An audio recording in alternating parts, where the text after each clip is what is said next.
Hello friend, welcome to Kanha academy. आज इतिहास का चौथा क्लास है और हमारे चैनल पर अगर आप नए हैं तो हमारे चैनल को सब्सक्राइब कीजिए, लाइक कीजिए, कमेंट कीजिए और ज़्यादा से ज़्यादा शेयर कीजिए और कमेंट बॉक्स में बताइए वीडियो आप लोग को कैसा लगा। और ये वीडियो आपकी यूपी टेट, सी टेट और सुपर टेट परीक्षाओं के लिए उत्तम है। चलिए आप लोग का ज़्यादा टाइम नहीं लेंगे, अपना प्रश्न हल करते हैं। प्रश्न नंबर पहला आपका जो है, सर्वप्रथम सिक्कों पर लेख लिखने की कार्य किस शासकों द्वारा शुरू हुआ था। जैसे सिक्कों पर लेख लिखने का कार्य सबसे पहले किस शासक के द्वारा हुआ। तो इस प्रश्न का उत्तर जो है प्रश्न नंबर भानु, समुद्रगुप्त एवं अकबर एवं शासकों द्वारा ये सिक्कों पर लेख लिखने का कार्य प्रारंभ हुआ था। इस प्रश्न का उत्तर सी है। चलिए इस प्रश्न के बारे में विस्तार पूर्वक यहाँ चर्चा करते हैं।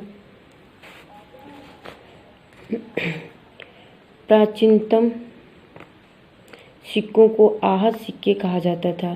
प्राचीन समय के सिक्कों को आहत सिक्के कहा जाता था। इसी को साहित्य में काषाण कहा जाता था। काषाण का सिक्कों को साहित्य में काषाण कहा जाता था। समुद्रगुप्त की बीड़ा बजाती हुई मुद्रा, एक सिक्का प्रचलित है समुद्रगुप्त का, जिससे प्रतीक होता है कि समुद्रगुप्त संगीत सुनने या संगीत प्रेमी के बहुत शौकीन थे। तो बीड़ा बजाती हुई मुद्रा वाले सिक्के से उनके संगीत प्रेमी होने के प्रमाण मिलता है समुद्रगुप्त को। अरिकमेंडू पुदुचेरी के निकट है से रोमन सिक्के प्राप्त हुए। अगर प्रश्न आ सकता है, ऐसे प्रश्न पूछता है, बहुत प्रश्न पूछे हैं। रोमन सिक्के कहाँ से प्राप्त हुए? अरिकमेंडू पुदुचेरी के निकट में है, वहाँ से रोमन सिक्के प्राप्त हुए हैं। अब चलिए प्रश्न नंबर दूसरा आपका जो है, जो आपका है, पंचायतन शब्द किस रचना शैली से संबंधित है। ये पंचायतन शब्द जो है किसी कला या शैली से, रचना से संबंधित है। तो यहाँ पे आपका इस प्रश्न का उत्तर होगा वेसर शैली, नागर शैली, द्रविड़ शैली, मंदिर शैली। तो इस प्रश्न का उत्तर होगा मंदिर शैली से।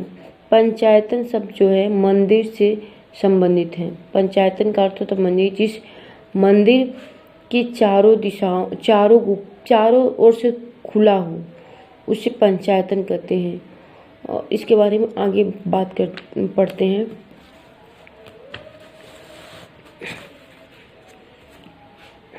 पंचायतन शब्द मंदिर रचना शैली से संबंधित है। देखिए यहाँ लिखे हैं, पंचायतन शब्द मंदिर रचना से संबंधित है।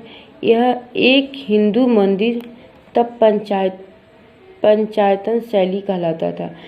एक हिंदू मंदिर जो है उस समय पंचायतन शैली कहलाता था। जब मुख्य मंदिर 4 सहायक मंदिरों से घिरा हो, एक मुख्य मंदिर उस 4 सहायक मंदिरों से घिरा हो, उसे पंचायतन शब्द दिया गया था। उस मंदिर का नाम पंचायतन होता था। अब ये उदाहरण है, पंचायतन मंदिर के उदाहरण जो है आपको यहाँ पर दिखाते हैं। कंदरिया महादेव मंदिर एक खजुराहो में। उसके बाद से आपका ब्रह्मेश्वर मंदिर भुवनेश्वर में है। लक्ष्मण मंदिर खजुराहो में है। लिंगराज मंदिर भुवनेश्वर में। दशावतार मंदिर देवगढ़ उत्तर प्रदेश में है। गोडेश मंदिर महाराष्ट्र में है। गोडेश्वर मंदिर महाराष्ट्र में है। ऐसे प्रश्न पूछते हैं कि पंचायतन मंदिर में से कौन सा मंदिर पंचायतन में नहीं है या पंचायतन का उदाहरण नहीं है। जैसे इतने सारे मंदिर हैं, मंदिरों को याद किया जाता है, उसके बाद जो नहीं रहता उस पर टिक लगा देता है। प्रश्न ऐसे बहुत बार पूछे। प्रश्न नंबर आपका ये जो है उत्तर भारत के मंदिरों की कला की शैली नागर शैली एवं दक्षिण भारत के मंदिरों की कला का शैली द्रविड़ शैली कहलाती है। उत्तर भारत के मंदिरों की कला की शैली को नागर शैली कहते हैं। ठीक, एवं दक्षिण भारत के मंदिरों की कला की शैली को द्रविड़ शैली कहलाते हैं। ऐसे प्रश्न पूछ सकता है आपको, उत्तर भारत के मंदिरों को किस शैली के नाम से जाना जाता है, या उत्तर भारत के मंदिरों की कला को किस शैली के नाम से जाना जाता है, तो नागर शैली के नाम से, और दक्षिण भारत के मंदिरों की कला को द्रविड़ शैली के नाम से जाना जाता है। प्रश्न नंबर आपका जो है तीसरा है, प्रागैतिहासिक काल कितने भागों में बांटा गया है। प्रागैतिहासिक काल कितने भागों में बांटा गया है, ये बांटा गया है, इस प्रश्न का उत्तर है बी, 3 भागों में बांटा गया है। 3 भागों में बांटा गया है। इन 3 भागों के बारे में यहाँ पे विस्तार पूर्वक पढ़ते हैं।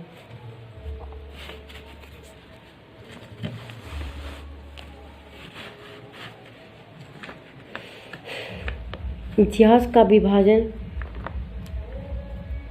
पढ़ ऐतिहासिक या हिस्ट्री, अर्ध ऐतिहासिक एवं इतिहास 3 भागों में बांटा गया है। जिस काल में मनुष्य ने घटनाओं का कोई लिखित विवरण नहीं मिला, प्रागैतिहासिक काल कहा गया। जिस काल में मनुष्य द्वारा जो घटना हुई थी, मानव द्वारा, उस घटनाओं का कोई लिखित वर्णन नहीं मिला, उसको प्रागैतिहासिक काल कहा गया। पहला हो गया।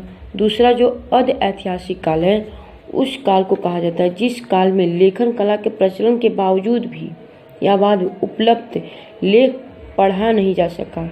लेखन कला प्रचलित था अर्ध ऐतिहासिक काल में, बट उस लेखन कला को पढ़ नहीं पाया कोई, उसे अर्ध ऐतिहासिक काल कहा गया। तीसरा जो है मानव विकास। मानव विकास के उस काल को इतिहास कहा जाता है जिसमें विवरण लिखित रूप से उपलब्ध है। जिस काल में मनुष्य द्वारा लिखा हुआ जो चीज़ पढ़ा लिखा सब कुछ कहा गया, मानव का विकास हुआ, उसे इतिहास कहा जाता है। ये तीनों आपका हो गया। प्रश्न नंबर चौथा जो आपका है,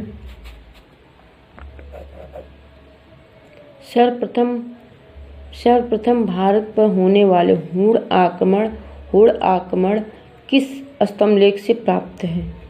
सर्वप्रथम भारत में होने वाले हुण आक्रमण किस स्तंभलेख से प्राप्त है। इस प्रश्न का उत्तर जो आपका है भीतरी स्तंभलेख, मंदसौर स्तंभलेख, नासिक अभिलेख, देवपाड़ा अभिलेख। इस प्रश्न का उत्तर है ए, भीतरी स्तंभलेख। चलिए यहाँ थोड़ा सा पढ़ लेते हैं इसके बारे में। अभिलेखों का अध्ययन एपिग्राफी कहलाता है। ऐसे पूछ लेता है, अब अभिलेखों का अध्ययन को क्या इंग्लिश में कहा जाता है, तो एपिग्राफी कहलाता है।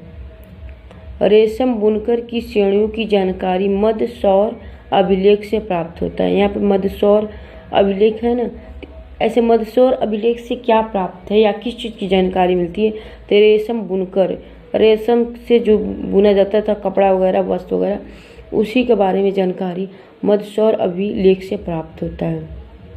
चलिए प्रश्न नंबर 5वां जो आपका है, आग और पहिए की आविष्कार किस पाषाण काल में हुआ था।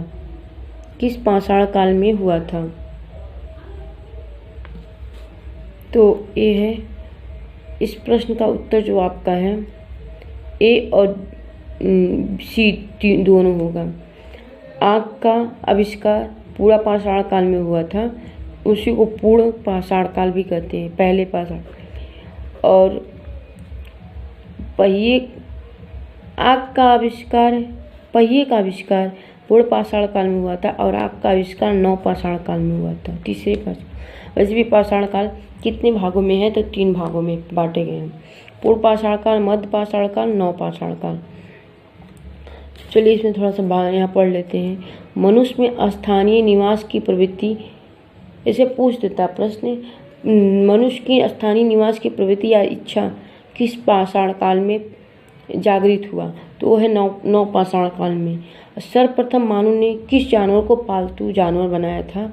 तो है कुत्तों को। सर्वप्रथम मानव ने पहला जानवर कुत्तों को पालतू जानवर बनाया। सर्वप्रथम मानव ने किस धातु का प्रयोग किया? तो है धातु का तांबा धातु। सर्वप्रथम मानव ने कौन सा औजार यूज किया प्रयोग किया? वो है कुल्हाड़ी। ठीक। कृषि का प्रथम उदाहरण मेहरगढ़ से प्राप्त होता है। और सबसे पहला मनुष्य ने कौन सा अनाज प्रयोग किया? वो है गेहूँ, जौ, चावल। लेकिन सबसे पहला जो मानव ने प्रयोग किया था वो है चावल, उसके बाद से जौ, उसके बाद से गेहूँ। आप लोग को ये वीडियो कैसा लगा कमेंट बॉक्स में ज़रूर बताइए। धन्यवाद।